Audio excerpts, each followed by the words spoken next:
Bendiciones. Dios me los bendiga grandemente.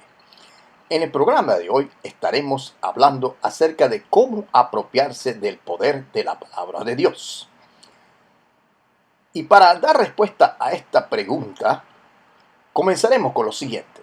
En las universidades, en las facultades de Derecho, cuando se estudian las leyes para llegar a ser un buen abogado, y sobre todo en los países donde el ordenamiento jurídico y todos los procedimientos legales se realizan por escrito, se enseña un principio fundamental que se debe aprender de memoria, cuyo enunciado establece lo siguiente: lo que no está escrito no está en el mundo.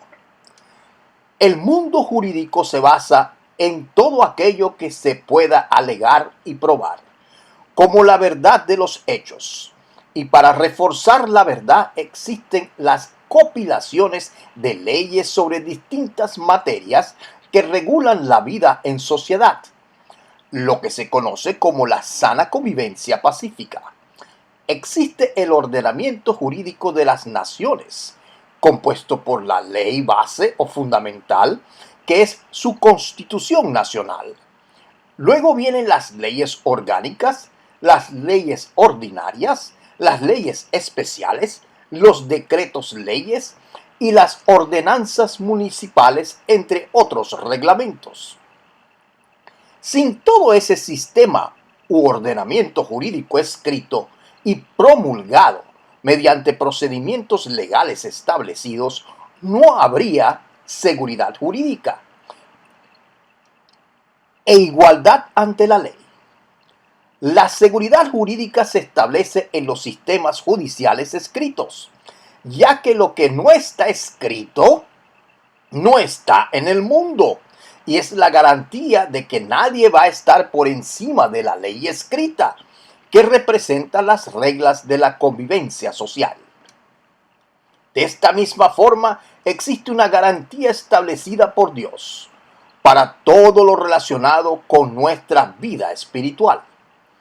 El ordenamiento jurídico de Dios se conoce como la Torá o el Pentateuco, que viene a ser el Antiguo Testamento dado por Dios a Moisés en el monte Sinaí, y el Nuevo Testamento escrito por los apóstoles y discípulos de Cristo por revelación e inspiración del Espíritu Santo, que se conoce como la Biblia, la palabra de Dios escrita.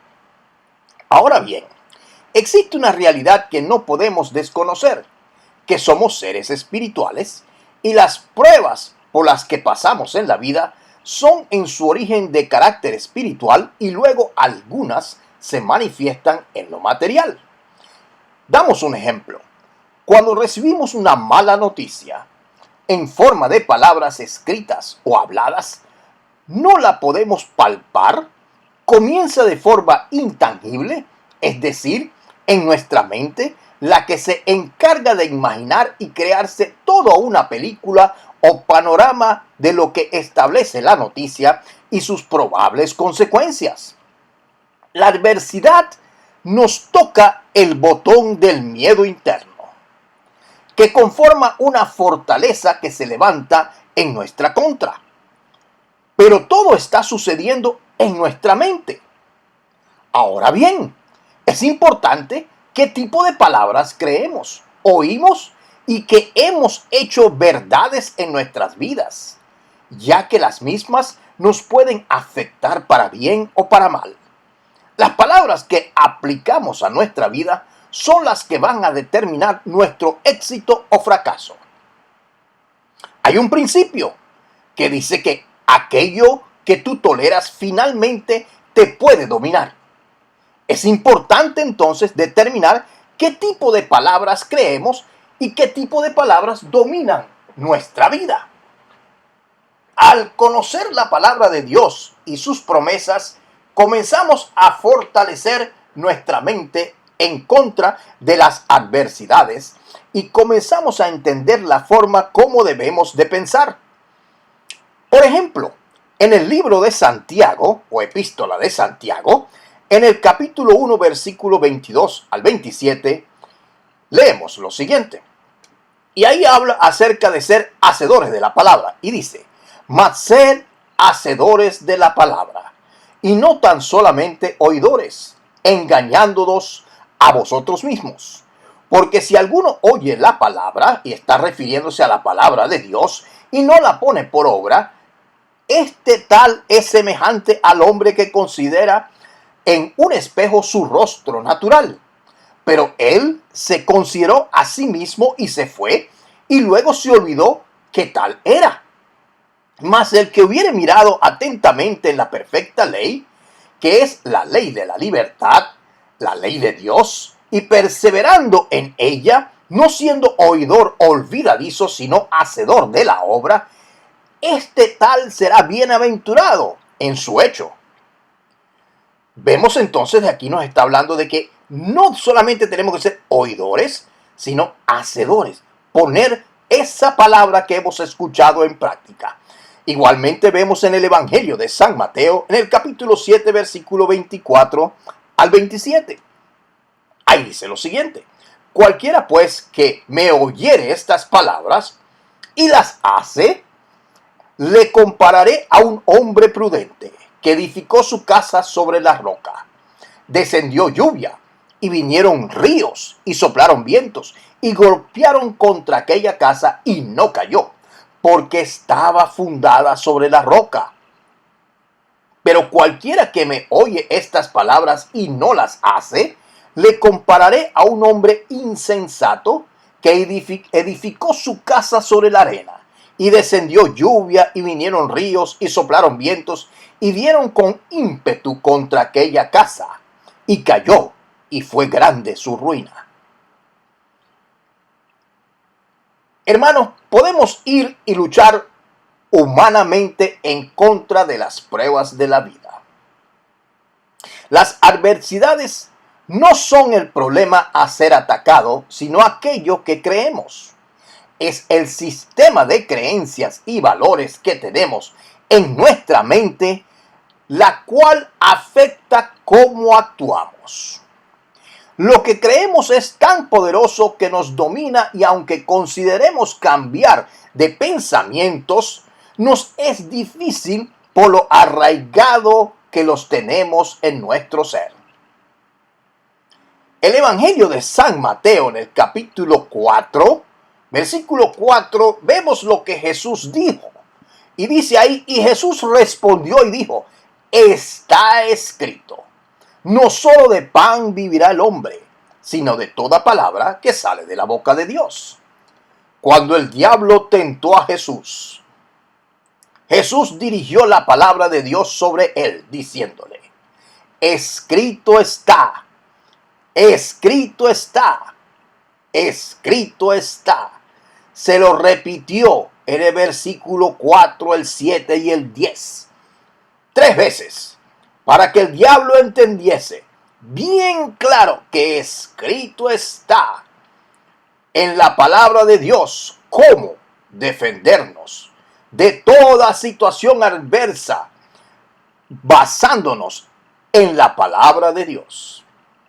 Esto quiere decir que la palabra de Dios, por estar escrita y al ser invocada o pronunciada por el creyente, tiene un efecto de seguridad espiritual que va por encima de la seguridad jurídica de las leyes promulgadas por los hombres. Del mismo modo, si el diablo le recuerda el dolor en su cuerpo, dígale lo que la palabra de Dios dice. Escrito está, por sus llagas he sido sanado, por las llagas de nuestro Señor Jesucristo, como establece el libro de Isaías en el capítulo 53, versículo 5, o como dice Primera de Pedro, capítulo 2, versículo 24. Y dígale a Dios, Padre Celestial, tengo tu palabra, y yo estoy de pie en tu palabra. No estoy tratando de ser sanado. Es el principio que tenemos que tener en nuestra cabeza. No estoy tratando de arreglar el problema a mi manera. Mi curación ya ha ocurrido en la cruz del Calvario hace más de 2000 años. No me importa lo que este cuerpo dice, mi cuerpo me diga, la enfermedad me esté mostrando. Se tiene que alinear este cuerpo con la palabra de Dios, porque por las llagas de Jesús estoy curado. Si yo lo creo, debe de suceder, porque Dios no miente. Y si el diablo te dice, mira el balance en tu cuenta bancaria, ¿cómo vas a pagar tus cuentas? Acabo de decir, yo no voy a preocuparme, porque sé que mi Dios proveerá a todas mis necesidades conforme a sus riquezas en gloria en Cristo Jesús, como establece el libro de Filipenses en el capítulo 4, versículo 19. No importa lo mucho que tengo en el banco, la palabra de Dios me dice que en caso de necesidad el suministro estará allí. Esto significa creer y actuar sobre la palabra, entender lo que dice la palabra de Dios, creerle a Dios, repetir lo que Dios dice, creyendo que lo que estamos diciendo es una realidad para nosotros. Y ahí vamos a ir yendo y llegando a ese principio. Cuando el miedo te agarre, no digas o no te pronuncies a ti mismo palabras negativas que te lleven a entender situaciones que has elucubrado en tu mente. No se ponga a analizar el miedo diciendo, este miedo es una estupidez. Vamos y veamos cuáles son las posibilidades de que lo que estamos pensando pueda llegar a suceder. Es toda una lucubración que todavía no ha sucedido. No trate de racionalizar o razonar su miedo. En su lugar, hable la palabra de Dios a la situación. Diga, escrito está, porque Dios no me ha dado un espíritu de temor, sino de poder, de amor y de dominio propio, como establece en 2 de Timoteo, capítulo 1, versículo 7. Y si vuelve el miedo o el pensamiento, hable la palabra de Dios de nuevo. Diga, escrito está, porque Dios no me ha dado un espíritu de temor. Repítalo hasta que lo repita, hasta que lo crea. Dígaselo hasta que lo repita y lo repita y lo repita. Créaselo. Si Dios lo dice, yo lo creo. Y si yo lo creo, Dios actúa. Repito esto. Si Dios lo dice, yo lo creo. Y si yo lo creo, Dios actúa. Cuando estés cansado de la vida, en tu situación de vida, atribulado, golpeado, desanimado, háblele a la situación. Dígale a su situación, fuerte soy, como establece el libro de Joel en el capítulo 3, versículo 10. Cuando el diablo trata de engañarle, dale la palabra de Dios al diablo. Hay algo acerca de la palabra de Dios que hace que el diablo no quiera andar alrededor de los que la utilizan. Le recuerda a Jesús, la palabra hecha carne, como Juan, como dice el Evangelio de San Juan, capítulo 1, versículo 14, que lo dejó sin poder y sin efecto cuando Jesús le dijo, escrito está. Las promesas del Señor están contenidas en su palabra o recopiladas en las sagradas escrituras que conforman la Biblia.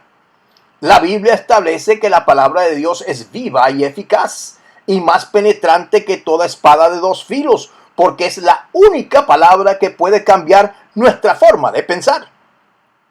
En el libro de Jeremías vemos cuáles son los pensamientos que Dios tiene para con nosotros en el capítulo 29, versículo 11.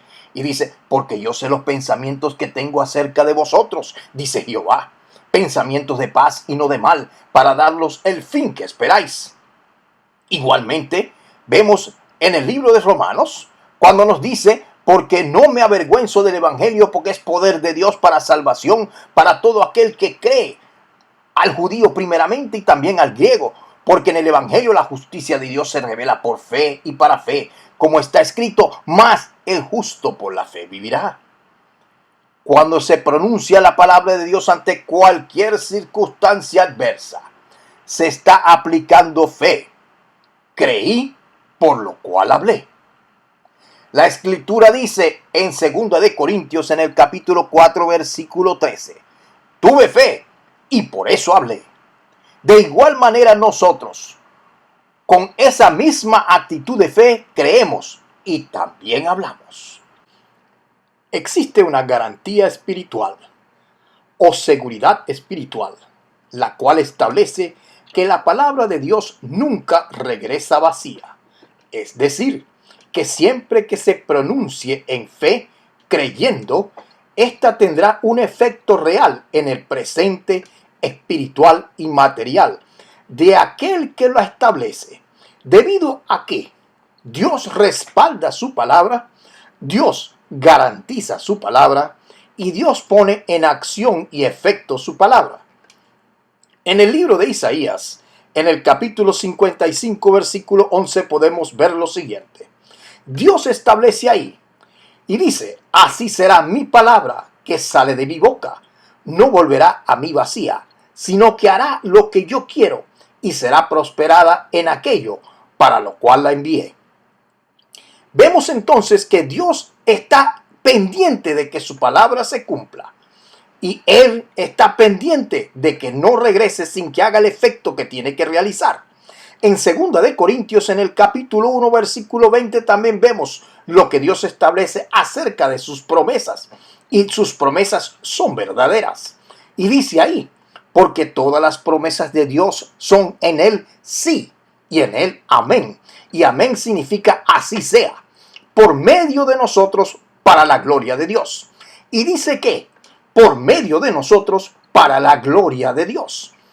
Significa que si nosotros no invocamos la palabra de Dios, si nosotros con nuestros labios no la pronunciamos, si nosotros no la ponemos en efecto, jamás vamos a recibir la gloria de Dios, que es el beneficio que viene junto con el pronunciar la palabra de Dios. Todo el bien, toda la misericordia y todas las clemencias de Dios que conforman su gloria para con nosotros, vendrá sobre nosotros una vez que pronunciemos la palabra de Dios en nuestros labios. Estimado creyente, las palabras que vas a seguir pronunciando, ¿de quiénes son? Las palabras de Dios, ¿las irás a seguir pronunciando o las pronunciarás? ¿O te vas a encargar de seguir pronunciando las palabras del diablo? Si decides pronunciar las palabras de Dios y el poder decirle al diablo, escrito está, tendrás que comenzar a estudiar y a memorizar la palabra de Dios contenida en la Biblia. Habló para ustedes el doctor Ricardo Achón.